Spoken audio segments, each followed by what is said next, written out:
സുഖമായിട്ട് നിങ്ങൾ ഉറങ്ങിക്കൊണ്ടിരിക്കുന്നു.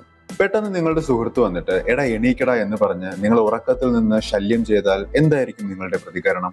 ചെറുതായി ഒരു ദേഷ്യമൊക്കെ വരും അല്ലെ? ഇതൊരു എക്സ്റ്റേണൽ ഫാക്ടറായിട്ട് കണക്കാക്കാം. ഇനി ഇതിന് കാരണം ഒരു ഇന്റേണൽ ഫാക്ടർ ആണെങ്കിലോ? നിങ്ങൾ തന്നെ നിങ്ങളുടെ ഉറക്കത്തിന് ശല്യമാണെങ്കിലോ എന്ന്.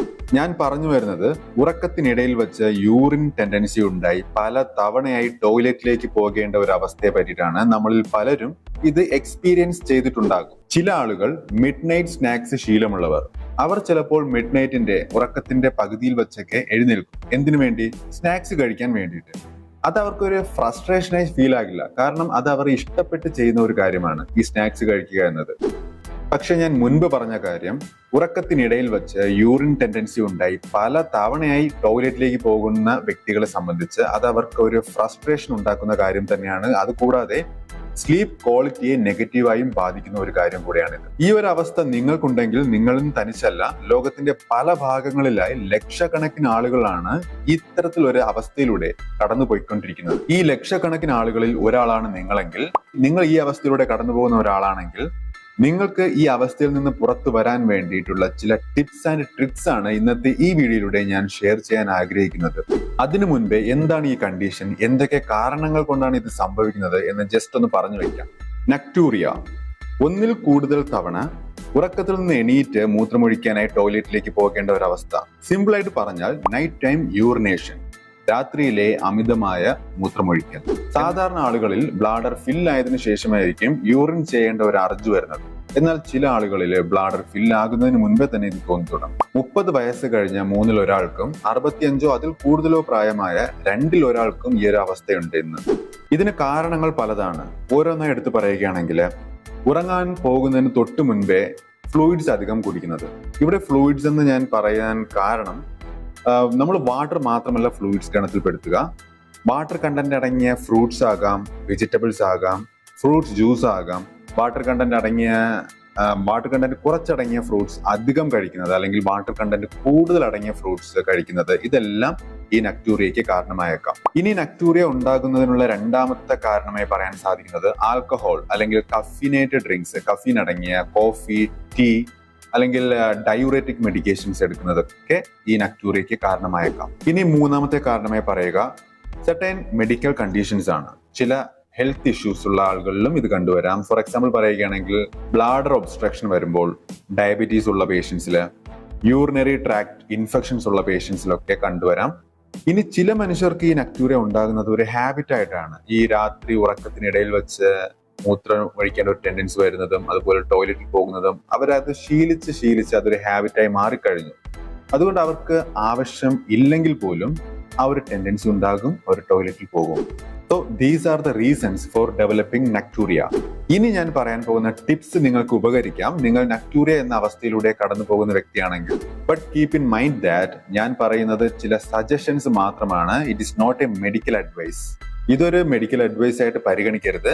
രാത്രി സമയങ്ങളിൽ കൂടുതലായി മൂത്രം പോകുന്നു, ഇടയ്ക്കിടയ്ക്ക് ടോയ്ലറ്റ് യൂസ് ചെയ്യേണ്ടി വരുന്നു എന്നൊരു ആശങ്ക നിങ്ങൾക്കുണ്ടെങ്കിൽ നിങ്ങൾ മസ്റ്റായിട്ട് ഒരു ഹെൽത്ത് കെയർ പ്രൊഫഷണലിനെ അല്ലെങ്കിൽ ഡോക്ടറിനെ കൺസൾട്ട് ചെയ്യേണ്ടത് അത്യാവശ്യമായ ഒരു കാര്യമാണ്. സോ അപ്പോൾ നമുക്ക് ടിപ്സ് ആൻഡ് ട്രിക്സ് അതെന്തൊക്കെയാണെന്ന് നോക്കാം. നമ്പർ 1, രാത്രി സമയങ്ങളിൽ കഫീൻ അടങ്ങിയ ആഹാര പദാർത്ഥങ്ങൾ, പാനീയങ്ങൾ ഇത് ഒഴിവാക്കുക. എന്തൊക്കെയാണ് കഫീൻ അടങ്ങിയ ആഹാര പദാർത്ഥങ്ങൾ, ഡ്രിങ്ക്സ്? ഇതൊക്കെ coffee, tea, green tea, chocolates കൊണ്ടുണ്ടാക്കിയ ആഹാരങ്ങൾ, energy drinks or carbonated drinks, then chewing gum. Yes, chewing ഗമ്മിലും കഫീൻ അടങ്ങിയിട്ടുണ്ട്. ബട്ട് ഈ കഫീൻ നാച്ചുറൽ സോഴ്സ് അല്ല. ഇതിന്റെ ഈ ചൂയിങ് ഗമ്മിന്റെ ഉൽപാദന സമയത്ത് കഫീൻ ആഡ് ചെയ്യുകയാണ് ചെയ്യുന്നത്. ചില അത്ലറ്റ്സ് ചൂയിങ് ഗം ചവയ്ക്കുന്നത് നമ്മൾ കണ്ടിട്ടില്ലേ? ഇതാണ് ഇതിന് കാരണം. ഈ കഫീൻ ഈ ചൂയിങ് ഗമ്മിൽ ഉള്ളത് കൊണ്ട് തന്നെ അതൊരു എനർജി ബൂസ്റ്റ് ആയിട്ട് പ്രവർത്തിക്കും. ഇനി കോഫി പ്രിയറായ ചിലർക്ക് ഒരു ഡൗട്ട് ഉണ്ടാകും, ഈ കോഫിയിൽ കഫീൻ അടങ്ങിയിരിക്കുന്നതല്ലേ പ്രശ്നം? ഡീകഫ് കോഫി, അതായത് ഡീകഫിനേറ്റഡ് കോഫി, കഫീനേ ഇല്ലാത്ത കോഫി കഴിക്കാമല്ലോ എന്ന്.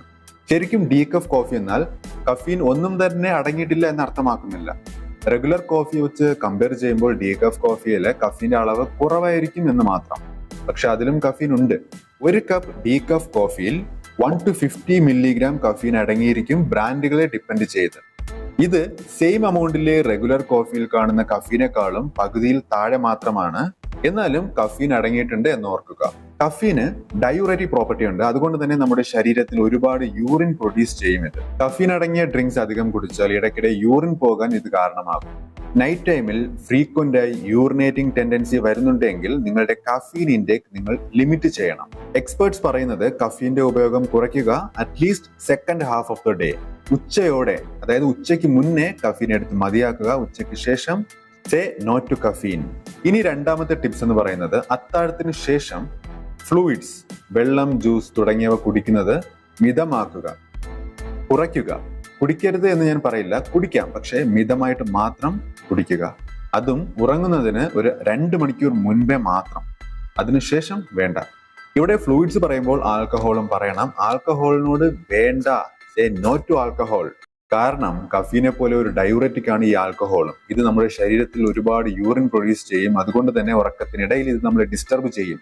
യൂറിനേഷൻ ഉണ്ടായി, ആ ഒരു ടെൻഡൻസി ഉണ്ടായി. ബെറ്റർ ഉറങ്ങുന്നതിന് തൊട്ട് മുൻപേ എന്ത് തരത്തിലുള്ള ഫ്ലൂയിഡ്സും എടുക്കുന്നത് ഒഴിവാക്കുക. ഇനി മൂന്നാമത്തെ ടിപ്സ് എന്ന് പറയുന്നത് ടേക്ക് എ ഡെയിലി നാപ്പ്. അതായത് ചെറുതായി ഒന്ന് മയങ്ങുക, ഉറങ്ങരുത്. അതായത് 3-4 മണിക്കൂർ കണ്ടിന്യൂസ്ലി പകൽ ഉറങ്ങരുത്. അങ്ങനെ അല്ല ഞാൻ പറയുന്നത്, നാപ്പാണ്. അതായത് കൂടിപ്പോയാൽ മാക്സിമം 20 മിനിറ്റ്സ് ഒരു നാപ്പ് എടുക്കുക. ഇത്തരത്തിൽ നാപ്പ് എടുക്കുമ്പോൾ എന്താണ് സംഭവിക്കുന്നത് എന്ന് ചോദിച്ചു കഴിഞ്ഞാൽ നിങ്ങളുടെ ബ്ലഡ് സ്ട്രീം നിങ്ങളുടെ ശരീരത്തിലെ ഫ്ലൂയിഡ്സിനെ ആഗിരണം, അബ്സോർബ് ചെയ്തെടുക്കും. അതുകൊണ്ട് തന്നെ നാപ്പ് കഴിഞ്ഞ് നിങ്ങൾ എണീക്കുമ്പോൾ നിങ്ങൾക്ക് മൂത്രമൊഴിക്കേണ്ട ഒരു ടെൻഡൻസി ഉണ്ടാകും. ഇതിനാൽ രാത്രി സമയത്ത് നിങ്ങൾക്ക് മൂത്രമൊഴിക്കേണ്ടി വരില്ല, ആ ഒരു ടെൻഡൻസി വരില്ല. കാരണം ഓൾറെഡി നാപ്പ് എടുത്തത് വഴി ശരീരത്തിലെ ഫ്ലൂയിഡ്സ് ബ്ലഡ് സ്ട്രീമിൽ അബ്സോർബായി അത് മൂത്രമൊഴിച്ചു കഴിഞ്ഞു. ഇതിനേക്കാൾ ഏറെ ഇമ്പോർട്ടന്റ് ആയി പറയുകയാണെങ്കിൽ നാപ്പ് എടുക്കുന്നത് നിങ്ങൾക്കൊരു റിഫ്രഷ്മെന്റ് തരും. പ്രീവിയസ് നൈറ്റിൽ, അതായത് തലേ ദിവസം രാത്രി ഇതുപോലെ നക്ടൂറിയ കാരണം നിങ്ങൾക്ക് ഫ്രീക്വന്റ് ആയിട്ട് യൂറിൻ ടെൻഡൻസി ഉണ്ടായി, ടോയ്ലറ്റിലേക്ക് പോയി സ്ലീപ്പ് ക്വാളിറ്റിയെ ബാധിച്ച് നിങ്ങൾ ക്ഷീണിതനാണെങ്കിൽ, ശരിക്കും ഉറക്കം കിട്ടിയിട്ടില്ല എങ്കിൽ അടുത്ത ദിവസം ഒരു നാപ്പ് എടുക്കുന്നത് വഴി ആ ഒരു സ്ലീപ്പ് ഡെപ്റ്റ് നമുക്ക് ഒഴിവാക്കാം, പരിഹരിക്കാം. അപ്പോൾ നിങ്ങൾ ഒരു റിഫ്രഷ്മെന്റോടെ ഉണർന്ന് എഴുന്നേൽക്കും ആ ഒരു നാപ്പ് കഴിഞ്ഞ്. ഞാൻ നേരത്തെ പറഞ്ഞതുപോലെ നാപ്പിങ്ങിന്റെ ബെസ്റ്റ് കിട്ടണമെങ്കിൽ മാക്സിമം 20 മിനിറ്റ്, അതും ഇയർലിയർ ഡേ. ഒരു ദിവസത്തിന്റെ നേരത്തെ എടുക്കാൻ ശ്രദ്ധിക്കുക. ഉച്ചയ്ക്ക് ഒരു 2 മണിക്ക് ശേഷം എടുക്കുന്നത് ഒഴിവാക്കുക. അറ്റ്ലീസ്റ്റ് 2 മണിക്ക് മുന്നെങ്കിലും എടുത്ത് തീർക്കുക. ഇനി അടുത്തത്, നിങ്ങൾക്ക് പെൽവിക് ഫ്ലോർ ഇഷ്യൂ ഉണ്ടെങ്കിലും ഇതുപോലെ നക്ടൂറിയ അല്ലെങ്കിൽ യൂറിനറി ഇൻകോണ്ടിനൻസ് ഉണ്ടാകാനുള്ള സാധ്യതയുണ്ട്. അപ്പോൾ നിങ്ങൾ ചെയ്യേണ്ടത് pelvic floor therapy or exercise ആണ്.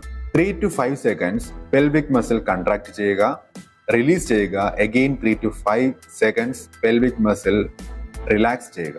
ഇതൊരു 10 പ്രാവശ്യം കണ്ടിന്യൂ ചെയ്യുക. വേറൊരു മെത്തേഡ് പറയുകയാണെങ്കിൽ യൂസ് കംപ്രഷൻ സോക്സ്. ഇത് ഉപയോഗിക്കുമ്പോൾ നിങ്ങളുടെ കാലുകളിൽ ഫ്ലൂയിഡ് കളക്ട് ചെയ്യുന്നത് കുറയും, ബ്ലഡ് സർക്കുലേഷൻ കൂടും, fluids all over the body distribute ആകുകയും നക്ടൂറിയ പരിഹരിക്കുകയും ചെയ്യും. സോ നക്ടൂറിയയിലൂടെ നിങ്ങൾ കടന്നു പോകുന്ന ഒരു വ്യക്തിയാണെങ്കിൽ ഞാൻ ഈ പറഞ്ഞ ടിപ്സ് ആൻഡ് ട്രിക്സ് പ്രയോഗിച്ച് നോക്കുക. ഒരു ഗ്രേറ്റ് റിസൾട്ട് തന്നെ നിങ്ങൾക്ക് ഉണ്ടായേക്കാം. സോ ഇന്നത്തെ വീഡിയോയിൽ ഇത്രയേ പറയാനുള്ളൂ. ഇനി പുതിയൊരു ഇൻട്രസ്റ്റിംഗ് ആയിട്ടുള്ള ഹെൽത്തി ആയിട്ടുള്ള ഒരു വീഡിയോയുമായി വീണ്ടും വരുന്നത് വരെ ഗുഡ് ബൈ.